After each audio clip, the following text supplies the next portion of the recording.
এটা হয়েছে অ্যাক্সিডেন্টই হয় মোরালেস। স্পেশালি আমি খুব মোটো বলা উচিত না, মানে র্যাপিডো করি, তা আমি আমার সামনে, আমার সাথে চারছোট এখন অব্দি হয়নি, মানে আমার সামনে আমি দেখছি যখন অ্যাক্সিডেন্ট হয়েছে, হেলমেটটা খুলে পড়ে গেছে, তো মাথায় হেড ইঞ্জুরি হয়েছে। So me as a viewer how to help এটা। দেখুন, মনে করুন আপনার সামনে কোনো মানে কারোর একটা চোট লেগেছে বা কিছু, যেটা প্রথম টেন্ডেন্সি দেখি আমি সবার ক্ষেত্রে সেটা হচ্ছে যে প্রথমে গিয়ে তাকে একটু জল খাওয়ানো। সেইটা নয়, সেটা কখনোই করা উচিত না। কারণ মেনলি যদি সে কথা বলতে পারে, যদি সে বলতে পারে যে হ্যাঁ আমি আমার তেষ্টা পাচ্ছে বা আমি ভালো আছি বা ব্যথা করছে, তার মানে কি সে তার এয়ারওয়েটা প্রোটেক্টেড। মানে আমি তাকে জল দিলে সে গিলে খেতে পারবে। আদারওয়াইজ যদি সেমি কনসাস, আনকনসাস এই ধরনের হয় বা ড্রাউজিং, জল সবার আগে অ্যাভয়েড করুন। মানে এই যে জল খাওয়ানোর একটা প্রবণতা, যে ম্যাক্সিমাম এই প্রবলেমটাই আমরা পাই, যে তার ট্রমার পার্টটা রিকভার হয়ে যাচ্ছে বাট তার লাং ইনফেকশন রিকভার করতে আমাদের অবস্থা খারাপ হয়ে যাচ্ছে।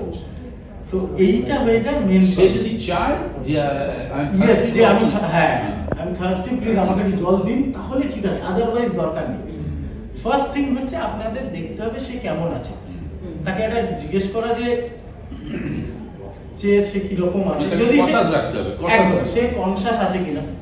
এবার দেখলেন আপনি যে ও কনসাস আছে, তাহলে আপনি এবার দেখবেন যে তার কমপ্লেনটা কি, কোথায় লেগেছে বা কি হচ্ছে। যদি দেখেন যে তার পায়ের এখানে ছিঁড়ে গেছে, ওখানে ছিঁড়ে গেছে, কোনোদিন কোনো ট্রমা ভিকটিমের বেল্ট আর প্যান্ট খুলবেন না। এটা হচ্ছে একটা ফার্স্ট ডিকটাম। কেন? কারণ আমাদের এই পেলভিসটা, হ্যাঁ, অ্যাকচুয়ালি এর ওখানটা করে প্রচুর অর্গান থাকে। আমাদের যখনই কোনো একটা রোড ইম্প্যাক্ট হয় বা রোড অ্যাক্সিডেন্টের ইম্প্যাক্ট হয়, পেলভিক মাসেলগুলো চোট লাগে, প্লাস পেলভিক হাড়গুলোতেও চোট লাগে। অনেক সময় ওটা ওপেন আপ হয়ে যায়। আর এই পেলভিক যদি বোনগুলো ওপেন আপ হয়, ঠিক আছে, ওটা আপনি বুঝতেও পারবেন না, মানে এত ইনট্যাক্ট থাকে। শুধু এটা এরকম ভাবে খুলে গেছে বা কোথাও ভেঙে গেছে কিছু একটা, ওইখানে এত হিউজ ব্লাড লস হয় যে most of the time it becomes deadly. মানে পেশেন্ট ওখান থেকে আমার অবধি আসার আগেই মোটামুটি ইয়ে হয়ে যায়। বিকজ আপনি বলতে চাইছেন ওটা যদি এই জায়গাটা যদি বাঁধা থাকে, তাহলে অ্যাটলিস্ট একটা টাইট অবস্থায় থাকে, তো ওটাকে কখনো লুজ করবেন না। ঠিক আছে, এটা একটা ভালো জিনিস বললেন। একদম, এটা নরমালি অনেকে লুজ করার চেষ্টা করে বা প্যান্টটা খুলে করলো যে একটুখানি ওখানে যাতে রিলিফ পায়, সেটা কখনোই না। এটা হচ্ছে ফার্স্ট ডিকটাম।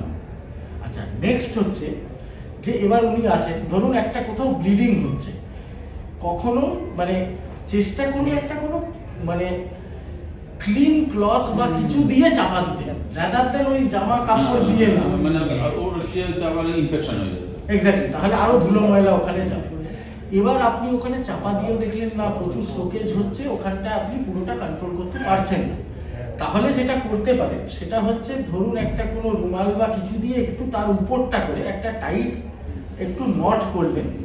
বাট আপনি সবসময় টাইট করার সময় একটা আঙ্গুল ভেতরে ঢুকিয়ে দেবেন, যাতে অ্যাটলিস্ট কিছুটা গ্যাপ থাকে, যাতে ব্লাড সার্কুলেশনটা থাকে। বাট এমনও মানে না হয় যে একদম বন্ধ হয়ে গেছে আর পুরো জায়গাটায় রক্ত সরবরাহ বন্ধ, তাহলে সেটাও খারাপ। তো ওই জন্য ওটাকে একটু দেখে করতে হবে, যাতে তাহলে কি হবে, ব্লিডিংটা কম হলো। এবার আপনি ওটাকে এ করলেন, আপনি একটা কোনো মানে আমাদের এখানে যখন 121 হয়ে গেছে ন্যাশনাল ইমার্জেন্সি নাম্বার, আপনি সেটাই কল করলেন, কল করে আপনি হেল্পলাইনে বললেন বা কাউকে বললেন যে আমার এখানে ভিকটিম আছে, তাকে নিয়ে যেতে হবে। এবার নিয়ে যাওয়ার ক্ষেত্রে যেটা বললাম যে দুজন হাত পা ধরলো, কেউ একজন মিডল সাপোর্ট দিল, ঠিক আছে। আচ্ছা, এবার ধরুন যদি তার কোনো রেসপন্স না থাকে, আনরেসপন্সিভ, তাহলে কি করবেন? সবার আগে গলার এখানে একটু চেক করবেন। কিভাবে আমি বলে দিচ্ছি। এইটা চেক করা, এই যে আমাদের যে এইখানে শ্বাসনালীটা আছে, এই যে অ্যাডামস অ্যাপেল, হ্যাঁ, এখান থেকে দেখুন এইদিকে আপনি যখন ল্যাটারালি মানে এই বাইরের দিকে হাত দেবেন, দেখুন এখানে একটা মাসেল আছে, এটাকে আমরা বলি স্টার্নোক্লিনোমাস্টয়েড মাসেল। এই মাসেলটাকে দেখতে পাচ্ছেন? এই মাসেল আর এই শ্বাসনালীর মাঝখানটায় দেখুন একটা গ্রুভ আছে, এখানটায় হাত দিন, দেখুন আপনি একটা মাঝখানটা এখানে আপনি দেখবেন আপনার পালস আসছে, পাচ্ছেন?